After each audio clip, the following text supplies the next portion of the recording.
আসসালামু আলাইকুম dear viewers, hope all are well by the grace of almighty আল্লাহ।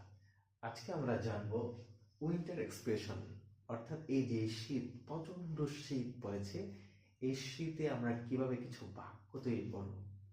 অর্থাৎ আমাদের এই শীতে হাড় কাঁপুনি শীত হয়, এরকম কেঁপে কেঁপে ওঠে, তখন আমরা কি বলবো?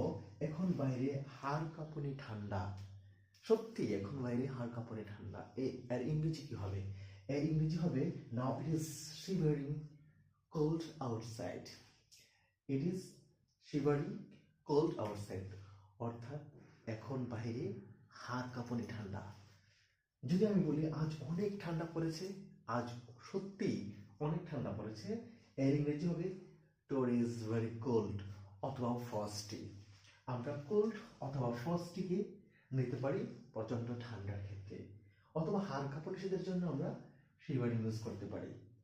এখন যদি আরেকটা ইংরেজি ইউজ করি আমরা কুল স্ন্যাপ, অর্থাৎ হুট করেই তীব্র ঠান্ডা পড়া। যদি হুট করেই তীব্র ঠান্ডা পড়ে, সেটাকে আমরা ইংলিশে বলবো কুল স্ন্যাপ। এটা দিয়ে আপনারা কিছু বাক্য তৈরি করুন, তাহলে সেটা কমেন্টসে লিখুন। আশা করি আপনাদের ভিডিওটা ভালো লাগছে। অবশ্যই কমেন্টস এবং শেয়ার করবেন। আসসালামু আলাইকুম।